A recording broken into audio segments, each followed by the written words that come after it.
Olá, meus amigos, como é que vocês estão? Espero que vocês estejam bem nessa quarentena.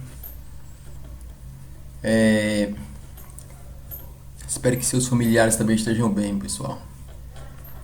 Nós vamos começar a partir de hoje produzir umas aulas para vocês darem continuidade ao curso de Química Geral, no curso de licenciatura em Química da URCA.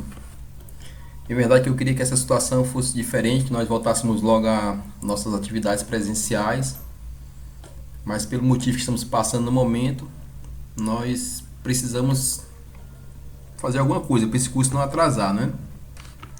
Então eu vou ficar mandando para vocês esses vídeos das aulas que seriam dadas. Serão vídeos curtos, ok? No máximo 15 minutos. E assim, moçada, eu estava falando para vocês antes de começar a quarentena sobre estequiometria, né? Nós tínhamos marcado uma prova, acabou que não dando certo por causa da quarentena. Assim, eu vou ficar dando essas aulas, mas eu não vou marcar avaliação, até porque na norma que a URCA baixou, a normativa, não permite que os professores façam prova. Mas eu vou adiantar o conteúdo com vocês para a gente não perder tempo, tá bom? O próximo assunto que nós iremos ver, depois de estequiometria, é exatamente esse, estrutura atômica. Então eu preparei essa aula para passar para vocês, espero que vocês gostem, espero que vocês estejam estudando também, tá bom? Vamos falar um pouquinho sobre estrutura atômica. Para começar, eu queria fazer uma pergunta. Por que estudar esse assunto? Por que é importante estudar a estrutura atômica? Então vamos ver aqui algumas respostas para a gente fazer uma reflexão. Primeiro, para compreender as propriedades físicas e químicas dos elementos e de seus compostos. Vocês devem observar na natureza que as coisas são bem diferentes. Por exemplo, a água líquida, os metais são sólidos. Tem uma diferença muito grande entre o plástico, os metais, a madeira, né? Percebe fisicamente uma diferença grande nas propriedades físicas e químicas dos compostos e dos elementos também.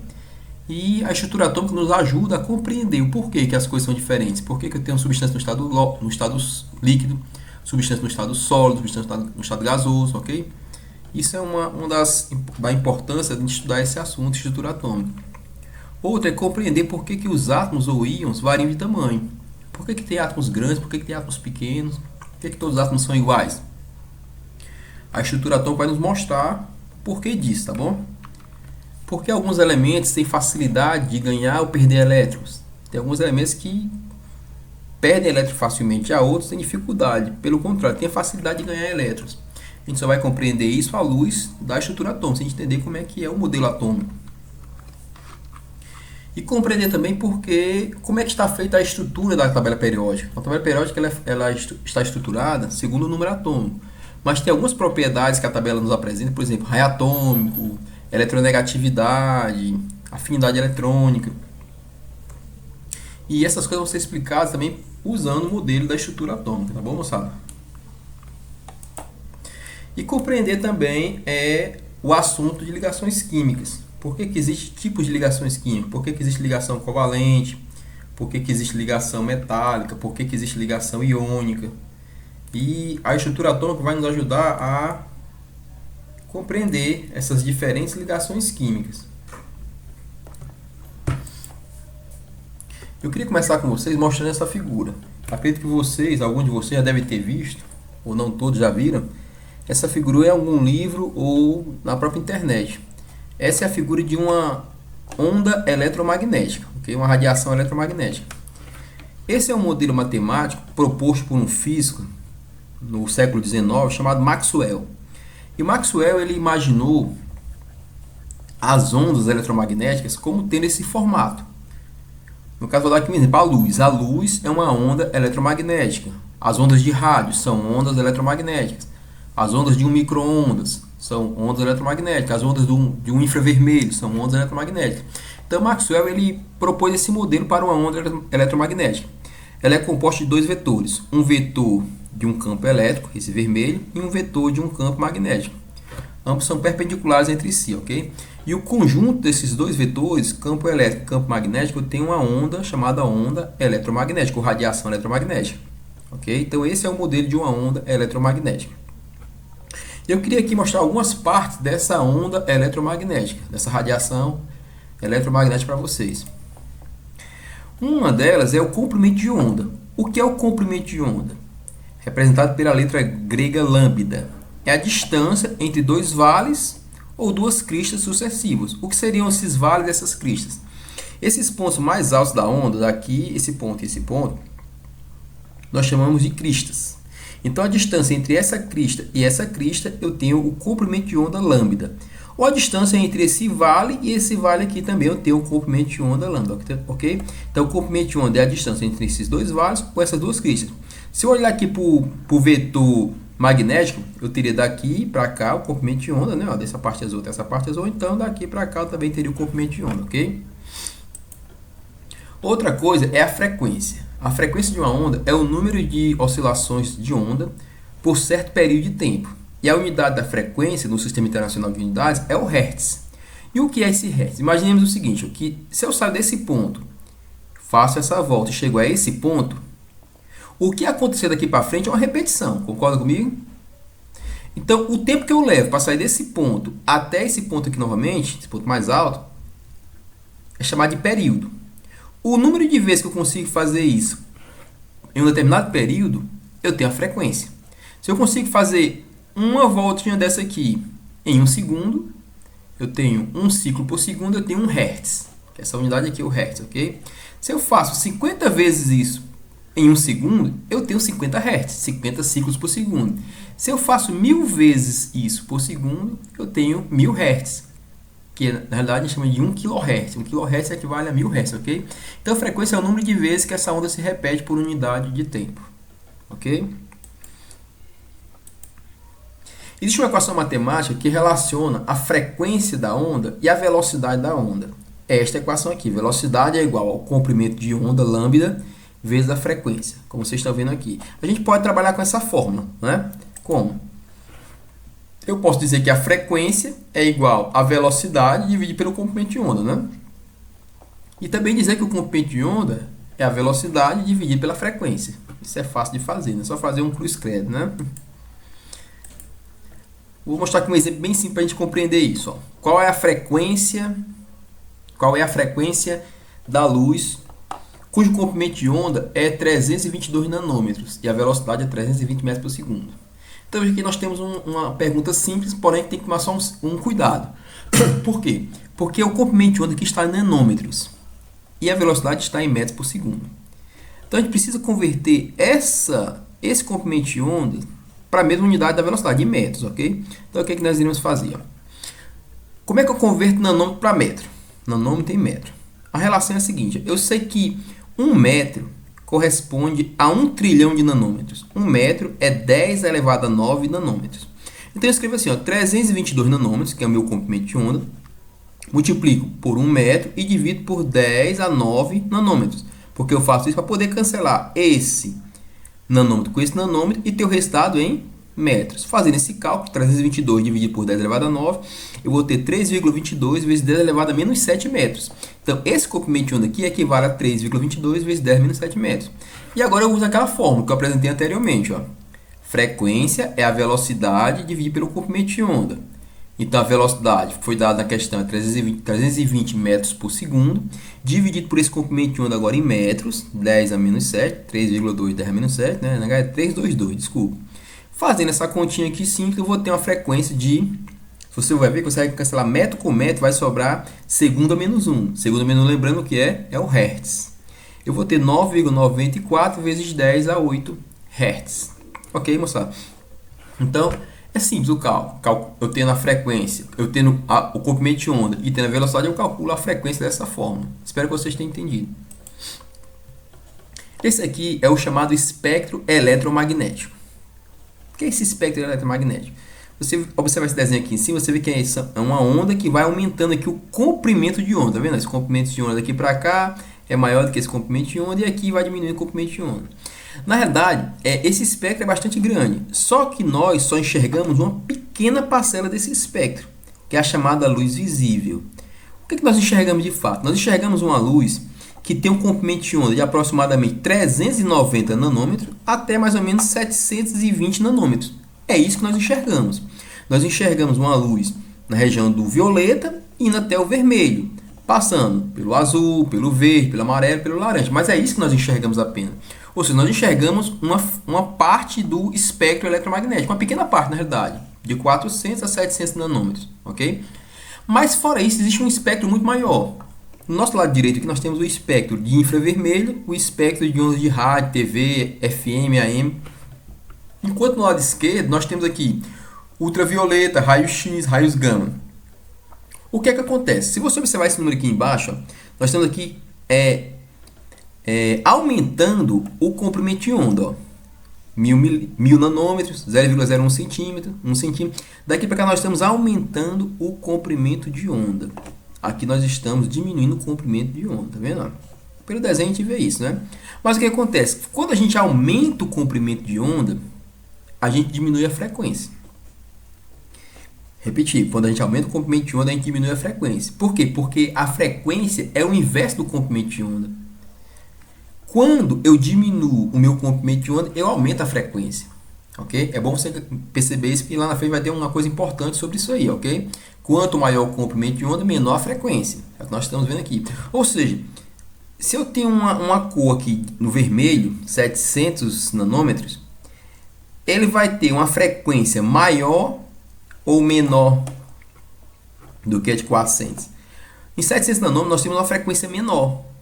Por quê? Quanto maior o comprimento de onda, menor a frequência. A frequência da cor vermelha é menor do que a frequência do violeta. O violeta tem uma frequência maior do que a frequência do vermelho, ok?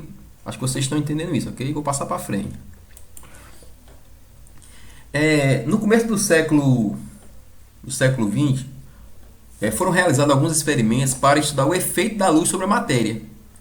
E um dos protagonistas desses experimentos foi o cientista Albert Einstein. E o que foi que ele observou? Ele observou que a luz ela tem uma interação com a matéria. A luz interfere na matéria, em outras palavras. Como assim?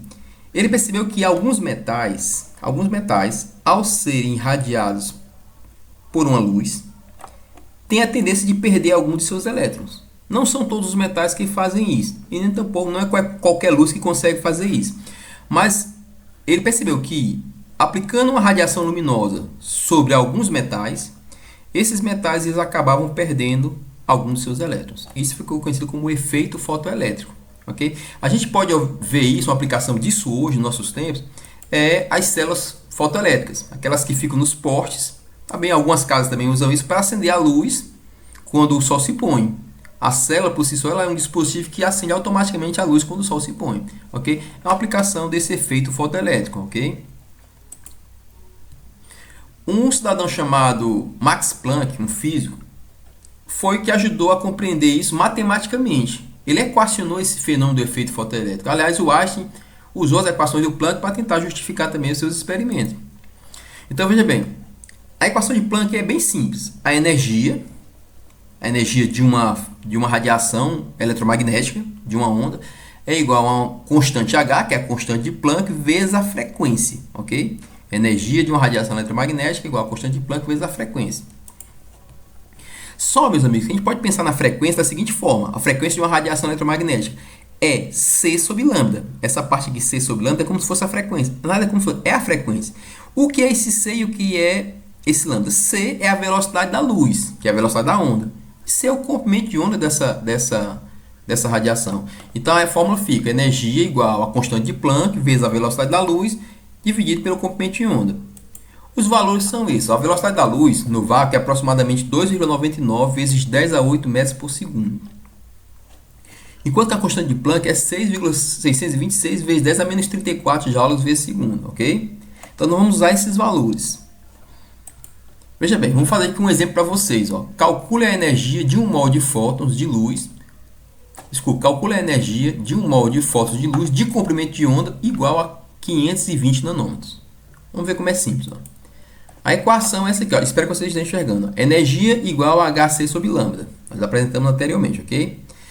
Nós temos a constante de Planck, nós temos a velocidade da luz, o C, e temos o comprimento de onda, está aqui. Só que tem um detalhe, moçada. Esse comprimento de onda, novamente, está em nanômetros.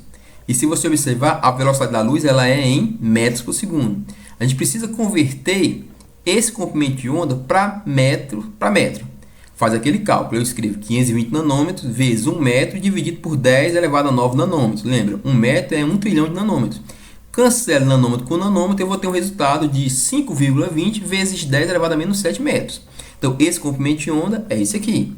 Agora, eu posso aplicar essa fórmula. O que eu vou fazer? A energia vai ser igual a H, constante de Planck, 6,626 vezes 10 a menos 34 joules vezes segundo, vezes o C, que é a velocidade da luz, 2,99 vezes 10 ao oitavo metro por segundo, dividido por lambda, que nós calculamos que é 5,20 vezes 10 a menos 37 metros. Você vai cortar esse metro com esse metro, vai cortar esse segundo com esse segundo, vai sobrar a unidade de energia, que é o joules. Eu recomendo que vocês façam esse cálculo, ok? É bom vocês fazerem para vocês aprenderem a fazer. Nós temos um resultado aqui de 3,8 vezes 10 a menos 19 joules. Essa é a energia de um fóton. Um fóton de luz, ele consegue ter essa energia. Mas eu pergunto aqui de 1 mol de fótons. Lembrando a vocês que 1 mol é 6,02 vezes 10 a 23. Então é só multiplicar. 3,8 vezes 10 a menos 19 joules vezes 1 mol. Nós teremos aqui uma energia, então, de 2,287 vezes 10 a 5 joules, ok? Espero que você tenha entendido esse cálculo e eu espero que você faça para você compreender como é que é feito isso. Mas, afinal de contas, o que é esse fóton, né? Um fóton de luz, você vai compreender um pouquinho mais na frente o que eu estou dizendo. Mas aqui é uma aplicação direta da equação de Planck. Você tendo um comprimento de onda, você consegue calcular a energia associada a esse comprimento de onda. Foi o que nós fizemos aqui, tá bom? O modelo de Bohr. Olha, no curso de Química Inorgânica, nós iremos ver vários modelos atômicos. Mas nesse momento eu quero apresentar para vocês apenas o modelo de Bohr, que esse nós iremos usar daqui para frente. O modelo de Bohr é um modelo bem simples. Esse é o cidadão Niels Bohr, que propôs o modelo. E o modelo é esse aqui, ó. É um modelo simples. Eu tenho aqui o núcleo do átomo. E ao redor do núcleo eu tenho aqui as camadas eletrônicas, no caso a eletrosfera. Ou seja, os elétrons eles estão afastados certos níveis do núcleo. Que a gente chama, hoje nós conhecemos como as camadas eletrônicas. Nível 1, nível 2, nível 3, ok? E o que é que o modelo de Bohr, o que é que tem interessante esse modelo? Interessante é o seguinte, ó, que o elétron ele pode ocupar esses espaços, nível 1, nível 2, nível 3, certo? Mas, por exemplo, se um elétron está aqui no nível 1 e ele, para ele sair do nível 1 e ir para o nível 2, ele precisa receber energia. Receber energia externa, no caso do ambiente. Vou dar um exemplo bem simples. Você pegar um metal e colocar no fogo. Você vai ver que o metal vai começar a receber energia daquele fogo. Ele vai começar a mudar de cor. Grava isso. Ele vai começar a mudar de cor, vai ficar vermelho. Depois a tendência é ele ficar esbranquiçado. Então entenda bem. Para o elétron ir do nível 1 para o nível 2 ou do nível 1 para o nível 3, ele precisa ganhar energia. Certo? Só que o elétron, vamos supor que o elétron está aqui no nível 3. Ele estava no nível 1 e agora está no nível 3. Se essa fonte de energia cessar, esse elétron ele tende a voltar para o seu estado de origem, sair do 3 para o nível 1. Nesse caso aqui, o desenho está mostrando, se o elétron sai do nível 2 para o nível 1, ele emite uma radiação, ele emite um fóton. Lembra do fóton? Esse é o fóton. O que é o fóton? É uma radiação proveniente de uma transição eletrônica. Um elétron sai de um nível mais afastado do núcleo para um nível mais próximo do núcleo e ele emite um fóton de luz, que pode ser visível ou não aos nossos olhos, tá bom? Esse é o modelo atômico de Bohr. E o Bohr ele propôs uma equação para mostrar matematicamente esse modelo. A equação é essa aqui. Parece complicada, mas não é, moçada. Veja bem, o que ele diz? A energia da radiação, a energia da onda eletromagnética é igual a menos RHC, que multiplica 1 sobre n final ao quadrado, menos 1 sobre n inicial ao quadrado. O que é isso? Esse R é uma constante, conhecida como constante de Heisenberg. Esse H é a constante de Planck e esse C é a velocidade da luz. Olha o valor da constante de Heisenberg aqui, ó.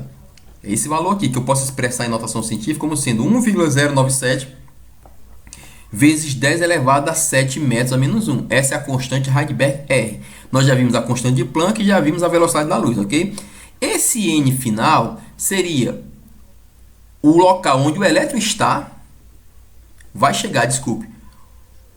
Eu vou ter aqui um elétron no estado inicial, sei lá, n igual a 2, ele vai para um n igual a 4. Eu teria inicial 2, teria o final 4, ok? Aqui tem uma questão para a gente pensar sobre isso, questão bem simples. Ó. Calcule a energia necessária para deslocar um elétron da segunda camada para a quarta camada de um átomo. Calcule o comprimento de onda de um fóton de luz quando este elétron voltar para o nível 2. São duas perguntas.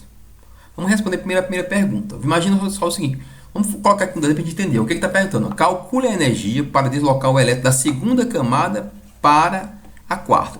Imagina que eu tenho esse elétron aqui. Tá vendo? Estou com o mouse aqui sobre ele. O elétron está na segunda camada. Camada H, camada L.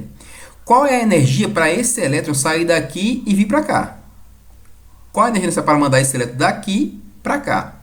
Para esse elétron sair da segunda camada e ir para a quarta, ele precisa receber energia, ok? Calcule o comprimento de onda de um fóton de luz quando este elétron voltar para o nível 2. Ou seja, esse elétron que estava no nível 2, indo para o nível 4, ele vai ganhar uma energia. Quando ele voltar para o nível 2, ele vai emitir um fóton de luz, ok? A segunda pergunta é: qual é o comprimento de onda desse fóton que ele vai liberar? Vamos responder então essa questão. Veja bem, a gente vai pegar aqui a equação de Bohr. Energia igual a menos RHC, que multiplica 1 sobre N final ao quadrado menos 1 sobre N inicial ao quadrado, ok?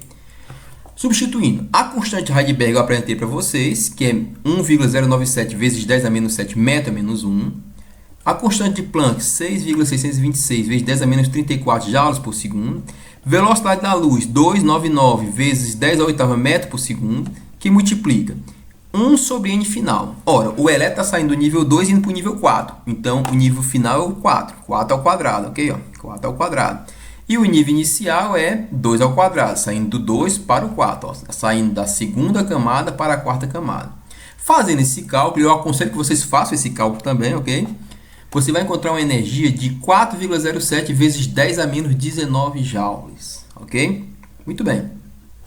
Já respondemos a primeira parte da questão. Qual é a energia, né? Calcula a energia. 4,07 vezes 10 a menos 19. E como é que calcula agora o comprimento de onda dessa energia? Usando a equação de Planck. Energia igual a HC sobre lambda. Lembra da fórmula que eu apresentei um pouquinho antes? Você pegando essa equação e mudando aqui a posição do lambda e do E, você vai ter lambda igual a HC sobre E. Vamos substituir então, ó, H, constante de Planck, 6,626 vezes 10 a menos 34 joules, vezes 2, velocidade da luz, o C, 2,99 vezes 10 a 8 metros por segundo, dividido pela energia, que é 4,07 vezes 10 a menos 19 joules, ok? Essa energia de onde é? Está aqui, ó, nós calculamos. Fazendo essa conta, e recomendo que vocês façam, você vai encontrar um comprimento de onda de 4,86, 8.610 vezes 10 a menos 7. Aqui faltou uma... Desculpe, aqui é 4,86 vezes 10 a menos 7. Desculpe, moçada. Aqui tem um vezes. Vezes 10 a menos 7 metros. Ok? Ou seja, se você colocar essa vírgula bem aqui assim, ó, você vai ter 486 vezes 10 a menos 9 metros. Que isso é o quê? 486 nanômetros. Olha só o que nós estamos fazendo aqui, ó. Nós estamos dizendo... Desculpe. Nós estamos dizendo... Só um instante. Nós estamos dizendo que se o elétron, quando o elétron, para o elétron sair do nível 2 para o nível 4, ele vai precisar de uma energia de 4,07 vezes 10 a menos 19 joules. E se esse elétron do nível 4 volta para o nível 2, ele vai emitir um fóton, uma radiação eletromagnética, cujo comprimento de onda é 486 nanômetros. Pessoal, espero que vocês tenham entendido esta aula de hoje, certo? Eu vou continuar mandando aula para vocês. Repito, vai ser vídeos curtos, mas a gente vai tentar ver o máximo de conteúdo possível. Um abraço a todos, eu espero que vocês estejam bem, com saúde, e vamos torcer para a gente voltar à nossa vida normal o mais breve possível. Deus abençoe todos. Valeu!